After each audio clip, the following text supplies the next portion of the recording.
Ya, shalom, selamat sore, selamat malam, selamat pagi untuk teman-teman muda-mudi dimanapun kalian berada. Mungkin lagi di rumah nih, lagi santai-santai ya teman-teman. Selamat datang di YouTube channel Permata GBKP Batang Serangan. Shalom teman-teman. Oke, shalom Bang Kaleb. Shalom. Ini abang kita ini mau perkenalan dulu kira-kira. Ya, nama saya Kaleb Sinulingga. Oke. Sekarang kesibukan lagi kuliah. Lagi kuliah dia, di mana Bang? Di Universitas Sumatera Utara. Oke. Kalau Iya. Kalau aku, namaku Natasha Desiree Uktolse ya, biasa dipanggil Nadu. Kesibukan, ya disibuk-sibukan gitu, kawan-kawan mungkin. pengacara ya. Iya nggak apa-apa, mau dibilang gitu juga boleh, nggak apa-apa. Jadi hari ini Bang, kita ini program perdana nih, program perdana. Wajib. Yang pertama kali nih. Pertama kali programnya namanya Ngebatser nih Bang. Ngebatser, yaitu ngerana bareng Batser. Oke, kalau ada yang nggak tahu Batser itu apa Bang? Batser itu Batang Serangan. Oke. GBKP Batang Serangan. GBKP Batang Serangan. Ini kita ngobrol-ngobrol santai, cerita tentang apa yang lagi eksis dibahas mungkin di masa-masa seperti ini. Yang lagi hot. Yang jangan hot dong Bang, crispy aja. Crispy. Iya, jadi ini kita kedatangan guest star juga nih Bang. Pasti penasaran kan siapa gestarnya? Pastilah. Pasti ada juga yang udah kenal nih sama abang-abang kita yang satu ini. Iya, penonton kita pasti juga ada yang kenal, ada yang belum kenal. Langsung kita sambut aja nih, gimana? Please welcome Bang Guntur. Halo. Halo Bang. Salam sehat ya. Salam sehat. Salam sehat pastinya. Apa kabar nih Bang? Baik. Baik. Baik. Kerja masih dari rumah Bang? Masih dari rumah. Masih dari rumah. Di rumah juga masih kondusif kan Bang? Kondusif. Waduh. Beda Bang, kerja dari rumah dari kantor beda pasti ya. Beda lah, kalau di rumah kan bosnya ada dua jadinya kan. Bos kantor satu, bos di rumah juga. satu. Karena saya tinggal sama orang tua. Oke. Jadi seperti itu. Jadi nih Bang Guntur, kalau udah ada mungkin teman-teman yang udah kenal sama Bang ini. Jadi ini hari ini kita mau membahas tentang konsep memberi nih Bang. Konsep memberi menurut Alkitab mungkin. Menurut Bang Guntur nih, kalau memberi itu apa sih Bang? Maksudnya gimana sih konsep memberi menurut Bang Guntur? Menurut seorang Bang Guntur nih. Memberi apa nih? Memberi apa aja dong Bang? Berkat atau apa bantuan gitu loh. Kan ini lagi di masa-masa gini kan banyak yang COVID-19, open donasi. Pendonasi. Iya, kalau sekarang emang banyak ya sekarang ya. Jadi ada banyak contoh lah ya. Orang jadi berlomba-lomba untuk memberi. Padahal memberi itu sederhana sebenarnya. Iya Bang. Sederhana aja memberi. Nah, Kaleb pernah memberi? Oh pernah Bang. Tasya pernah memberi? Pernah. Memberi apa? Memberi hadiah ke teman lagi ulang tahun. Bantuan, jasa, nih pelayanan mungkin, song leader. main Jatuh keyboard. cinta pernah nggak? Per- Itu memberi sebenarnya. Iya betul. Memberi cinta. Oke. Oke. Jadi sebenarnya, jadi sebenarnya dasar dari konsep memberi ini adalah cinta sebenarnya. Oke. Cinta kasih. Kasih ya Bang ya. Kasih. Dengan adanya kasih, kita sanggup untuk memberi karena memberi ini adalah gampang-gampang susah. Ya, jadi kalau kalian bertanya ke abang apa pikiran atau pendapat abang tentang memberi, ya memberi itu adalah kasih. Hanya itu aja, sederhana ya. Sederhana. Kan? Mungkin bisa kita nanti bongkar lebih jauh. Tapi kalau kalian tanya itu jawabannya. Oke. Menurut Kaleb nih, gimana Bang? Ya memberi itu seperti kata Bang Guntur itu simple. Kita memberi itu nggak harus ada tuntutan apa segala macam. Ya intinya balik lagi ke kita. Kita balik ke ikhlas atau nggak ikhlas. Oke. Berarti kalau Bang Guntur tentang kasih, Kaleb tentang ikhlasnya gitu ya. Kalau menurut aku tuh ya, kalau memberi itu ya benar kata Bang Guntur, gampang-gampang susah teman-teman. Cuman kalau aku sendiri tuh memberi kayaknya bukan tentang apa yang kita kasih, siapa yang kita kasih juga, bukan tentang itunya, tapi tentang yang dibilang abang-abang ini tadi tentang ikhlas dan tentang gimana sih hati kita dalam memberi itu gitu. Ya jadi nih dari yang penjelasan kita tadi tuh kayak udah dapet sih poin-poin tentang memberi, udah dapet kali ya, kayak langsung poinnya. Karena memang sebenarnya inti dari memberi itu cuma itu sih, jelas langsung ya. Iya, jadi menurut Bang Guntur nih kalau di masa-masa kayak gini apa sih Bang hal-hal yang kreatif gitu dalam memberi yang abang lihat mungkin selama ini, apa yang menarik gitu dari poin memberi tapi di masa-masa kayak masa COVID pandemi ini Bang. Kayak pemberian donasi mungkin. Ya kalau ya di masa-masa krisis seperti ini ya sepenglihatan abang memberi itu masih sebatas memberikan donasi ya, memberikan bantuan bentuk uang atau barang gitu ya. Kalau dalam 10 tahun terakhir ini, sebelum ini pernah ada musibah ya di Sumatera Utara. Ya kita khususkan di provinsi kita dulu lah. Iya. Sumatera Utara pernah dikacaukan karena Gunung Sinabung belum meletus kan. Karena jaraknya juga nggak jauh dari kota Medan, ya kita juga sendiri walaupun nggak langsung merasakan, tapi karena ada beberapa keluarga yang tinggal di sana, karena kita juga orang Karo, ya kita merasakan dampaknya, nggak langsung. Tapi karena mereka adalah keluarga kita, ya kita membantu. Kita memberikan sumbangan, kita juga memberikan sumbangan dari gereja waktu itu masih sebatas uang sama bantuan sembako. Iya benar. Nah, kalau masih bersifat lokal, ya walaupun ada bantuan dari luar dari luar provinsi, tapi dominan masih dari ya warga dekat lah, itu Medan, wajar sebenarnya Medan karena di Jawa juga ya pada masa-masa yang hampir-hampir bersamaan waktu itu di Jawa juga ada Merapi, musibah ya. di Jogja, gempa bumi dan segala macam. Ya kita juga membantu, tapi nggak semarak kita melakukan bantuan ke daerah kita, dan itu ya sah-sah aja lah ya kan. Nah kalau dalam masa pandemi ini kan karena kita juga merasakan dampaknya, walaupun kita nggak menderita karenanya, tapi kita secara nggak langsung juga menderita karena semuanya lockdown gitu kan, nggak bisa ngapa-ngapain. Ya kalaupun merasakan dampak secara langsung mungkin karena ada anggota keluarga terdekat kita yang kena dampaknya langsung, mungkin ada yang sakit, bahkan ada yang meninggal kan gitu. Nah jadi rasa-rasa atas perasaan empati ya, kalau gitu udah empati sebenarnya, membuat kita mendorong untuk membantu, memberikan donasi. Bantuan, tapi bantuannya hanya sebatas ya kalau yang abang lihat selama ini masih sebatas pemberian bantuan masker, ya dalam bentuk uang dan barang. Kalau barang sekarang ini nggak mungkin sembako kan, Iya nggak mungkin. pasti APD ya, APD, Bang. masker. APD, Ya, masker, kalau sanitizer. Ya sanitizer dan segala macam. Ya yang sepenglihatan abang sejauh ini masih itu sih yang dominan ya. Kalaupun nanti ada pemberian-pemberian yang bentuk misalnya kreativitas yang lain, ya tapi itu nggak sedominan yang ini ya, bantuan klasik lah kita bisa bilang. Benar. Yang penting niatnya sebenarnya. Iya betul. Yang paling penting dari memberi itu Ya, niat Yang sebenarnya. paling utama sebenarnya. tulus, jangan Iya, terpaksa, jangan karena Ingin dilihat ingin mungkin. Dilihat, diekspos. Ya, jangan. Ya, jadi nih aku ada baca artikel nih Bang. Ada baca artikel mengenai kuliah yang dibuat sama komika-komika, itu kuliah stand up Stand up comedy. comedy ya? Kayak sesuatu yang menarik, sesuatu yang kreatif, dia bisa membagikan ilmunya. Bagus sih, hal baru itu. Hal baru, bagikan ilmunya. Jadi orang-orang yang mau ikut kuliah stand up-nya itu tadi, yang mungkin punya atau Ada ingin bakat, mendalami, iya ada ya, ada bakat bakat untuk sendiri, mendalami itu, mendalami. mereka buat kelas, terus semua uang yang dari kelas tadi itu dikumpulin buat donasi. Sama kayak ini hal-hal menarik kayak pemanfaatan teknologi juga jadinya, kayak konser musik online untuk pengumpulan donasi itu sesuatu hal yang menarik juga, kreatif Dilakukan juga. dari rumah masing-masing juga. Iya, dilakukan di rumah masing-masing, terus kayak menghibur juga kan. Di tengah kebosanan kita mungkin yang lagi nggak tahu mau ngapain, mau nonton apa di YouTube udah habis. mau nonton konser langsung nggak mungkin rame-rame. Jadi dibuat secara virtual itu juga sesuatu yang menarik sih menurut aku. Jadi gini juga Bang, kan di masa pandemi ini kita tahu juga kan, ada juga sisi positifnya. Contohnya mungkin kurangnya polusi udara karena kita tahu waktu lockdown kita tidak boleh menggunakan kendaraan, tidak boleh keluar rumah, dan kita selalu di rumah. Menurut Abang gimana nih sisi positif yang Abang dapat di masa pandemi ini Bang? Nah, itu poinnya.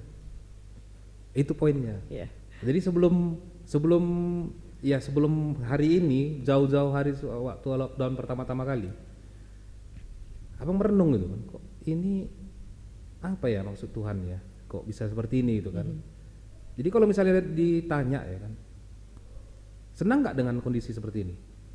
Ya tidak. Tapi ada senangnya juga, kenapa? Ya nggak perlu ke kantor, bangun boleh suka-suka. Benar. Ya gitu kan, tinggal buka laptop, kerja sini, artinya kan kita nggak dapat dalam pengawasan langsung oleh pimpinan ya. sambil tidur. Meeting pun kalau misalnya Zoom atau Teams kan nggak nggak usah kita nyalakan video, sambil tidur kita rebahan, Tapi dengerin. sambil mandi. Atau Ya, pakai kita matikan kemeja, YouTube. atau pakai kemeja di bawah celana pendek ya bang ya. Oh pasti, itu udah pasti. Ngapain pula kita formal, kecuali misalnya ya atasannya mungkin supaya, tapi enggak, kalau matikan video Nggak perlu ya, ya. Bermasalah jadi ya bang. itu enak sebenarnya, tapi tidak enaknya kita tidak bisa bersosialisasi. Itu karena manusia itu adalah makhluk sosial, butuh sosialisasi. Umumnya ya, walaupun ada orang-orang tertentu yang suka senang dengan kesendirian, Sendirian. dan ini masa-masa pandemi seperti ini tidak ada pengaruhnya sama mereka jadinya. Iya, Mereka bisa main game atau Sama Di aja. rumah tidur, Iya. rebahan. Nah, jadi positifnya waktu aku pikir kan, sebelum masa corona ini dan jauh hari sebelum corona ini juga, tahun-tahun sebelumnya, bahkan 10 atau 2 dekade sebelumnya, kita sudah dipusingkan sebenarnya atau sudah diingatkan dengan istilah global warming. Benar. Betul. Nah, global warming itu adalah sesuatu yang disebabkan langsung oleh aktivitas manusia. Manusia, iya. Ya, jadi global warming hanya bisa dihentikan ketika manusia berhenti beraktivitas. Betul. Tapi nggak mungkin. Nggak mungkin. Nah, apalagi coba Medan macet. Parah bang. Medan macet. Macet. Tapi kata orang Jakarta, wah ini mending lah katanya gitu. Jakarta lebih macet. Orang Jakarta bukan macet lagi, stuck. Kan nggak Iya, bisa benar. ngapa-ngapain kan gitu. Nah, jadi ketika terjadi lockdown selama 3 bulan, kurang lebih 3 bulan, kendaraan jarang beroperasi, pabrik banyak yang tidak beroperasi, terus ya banyak lah yang Lebih berhenti. banyak waktu di rumah lah bang. Ya, artinya polusi udara yang disebabkan oleh aktivitas manusia di Manusia luar tadi. rumah dengan menggunakan kendaraan ataupun Pabrik-pabrik yang lainnya tadi. gitu, itu berkurang walaupun tidak habis sama sekali, berkurang.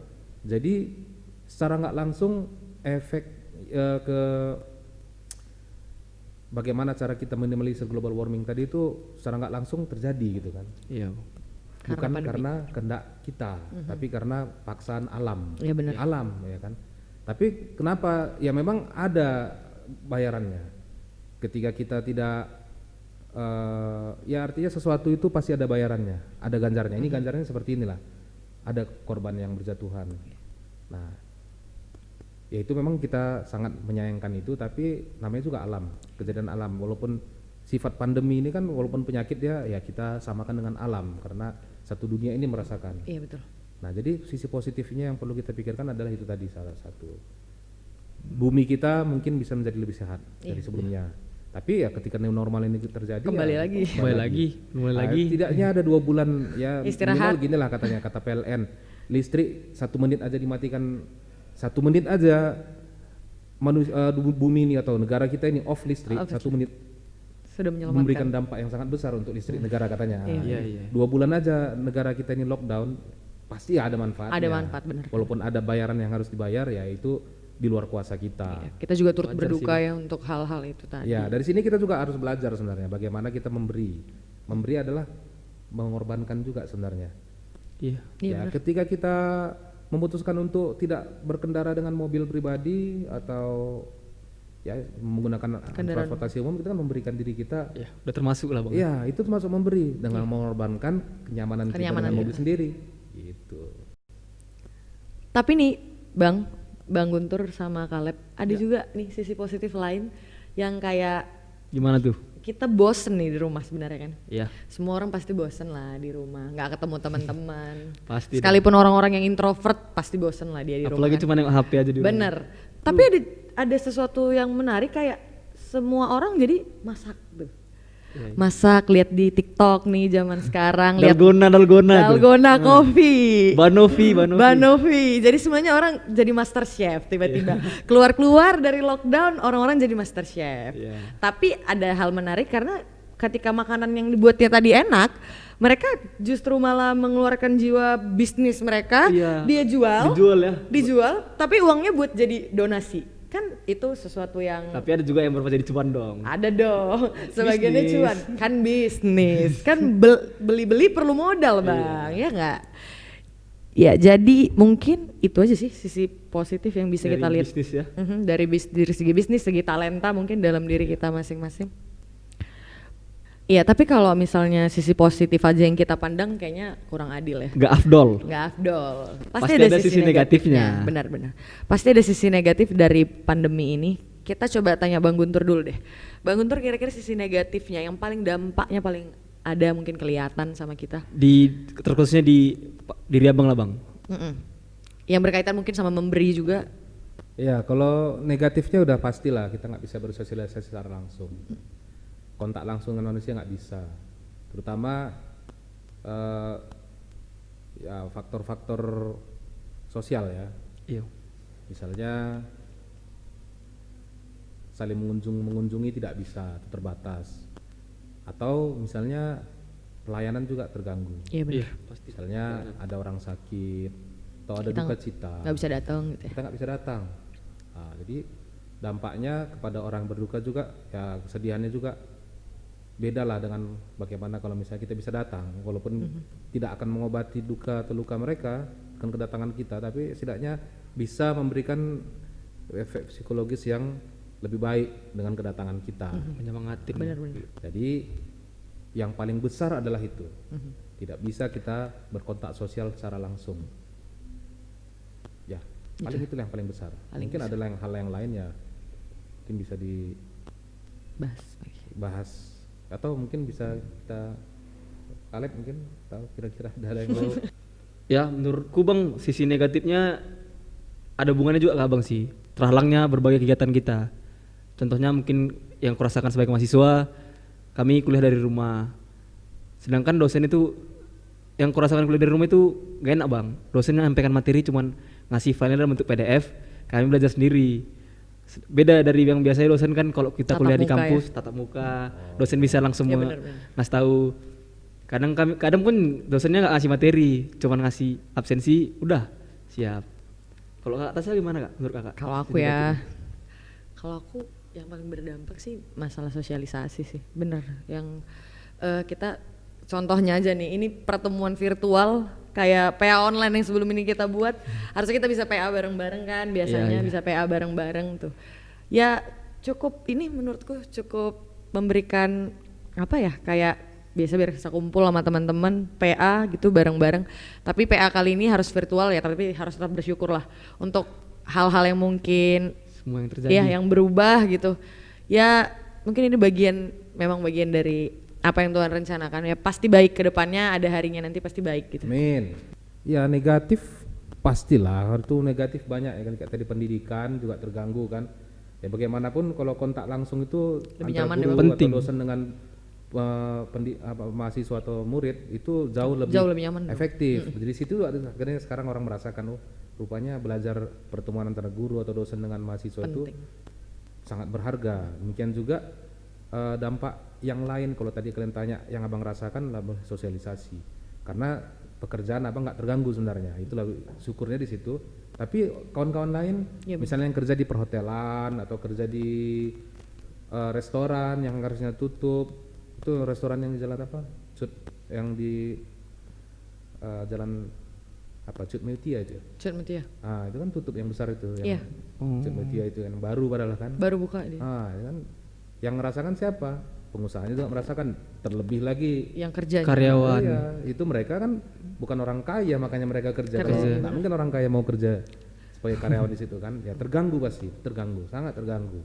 Dengan juga yang grabbers, ojol ya bang, gojekers, ojol online. Itu sangat terganggu. Benar. Nah, jadi dampaknya sangat luas. Benar. Ya, jadi negatifnya banyak, tapi dari balik sisi negatif itu selalu ada positif yang seperti yang tadi kita bahas ya kan. Positifnya adalah itu yang kreativitas bermunculan, demikian juga yang paling penting tuh orang yang jarang di rumah. Jadi di rumah. Keluarga is number one. Family first. Keluarga is number one. Ya mau nggak mau harus di rumah. Ya harus di rumah. Nah, itu jadi banyak waktu gitu sama keluarga bercakap-cakap. Ya. Betul. Iya, jadi mungkin bincang-bincang kita tentang tema hari ini, kreatif dalam memberi ini, mungkin bisa disampaikan kesimpulannya hari ini Bang, poin-poin penting yang mungkin hari ini kita bisa dapat tuh apa ya? Kita dengerin Bang Kaleb dulu nih. Ya, jadi setelah dari tadi kita bincang-bincang panjang, kita udah dapat nih beberapa kesimpulan, yaitu memberi bukan untuk diberi atau untuk menerima kembali. Yang kedua, memberi adalah bagian dari mengasihi, dan semua yang kita berikan berasal dari Tuhan. Nah, itu konsep konsep. Kesimpulan teman-teman, dong. sampai Jadi salah konsep. ngomongnya. Terlalu semangat sepertinya. Terlalu semangat, iya. Jadi ini kita sampai di penghujung acara. Mungkin kita say thank you dulu dong Say sama thank you, Bang Bang Guntur Guntur. yang udah Terima kasih udah ngeluangin waktu Bang. yang udah mengeluangkan waktu. Kita tepuk tangan dulu lah. Mungkin kapan-kapan bisa kita undang lagi untuk bicara-bicara, pastinya kita Ya. bakal undang. Ngebatser. Ngebetser selanjutnya nih Bang, kami mau nanya nih. Yang bisa Abang kasih nih, 3 kata nih Bang, buat Permata, kira-kira apa nih Bang? 3 kata. 3 kata Bang, ya. Lebih dari 3 nggak bisa. Boleh dong, Boleh, Bang. boleh kali Bang. Boleh. The more you give, the more you get. Oke. Oke. Woo! Woo! Sangat-sangat. Memang. Kita ulang sekali lagi ya. The more you give, the more you get. Oke teman-teman. Thank Ya jadi ini kita tutup acaranya. Kita sampai jumpa lagi di pertemuan virtual kita berikutnya. Kira-kira Yang kalau selanjutnya. teman-teman ini mau bahas apa? Boleh teman-teman. Boleh. Komen Di di bawah komen, kita komen. bahas apa? Atau mau ini request bintang tamunya bisa kita Ya. datengin? Judika mungkin bisa ya Bang kita Bisa. datengin? Once Mekel. Bisa. Bisa. Kita bisa datengin. Presiden Jokowi bisa. Boleh kita undang ya. Bisa. Sangat bisa kita undang. Bisa. Untuk Tinggal hadir- SMS. Teman-teman pokoknya komen aja di bawah ya. Teman-teman kita bahas apa minggu Like juga depan. yang banyak ya. Like. Iya, ini kita ada juga untuk kita buka donasi juga Ya, yang kemarin untuk open donasi. COVID-19. Permata GBKP Batang Serangan, mungkin bagi teman-teman yang mau menyumbangkan sedikit dari yang dia punya, boleh menyumbangkan. Yang pastinya dengan keikhlasan hati dong. Bener, seperti yang kita bahas tadi dong, dengan ikhlas. Oke teman-teman, sampai jumpa di pertemuan virtual kita berikutnya. Thank you. Bye-bye.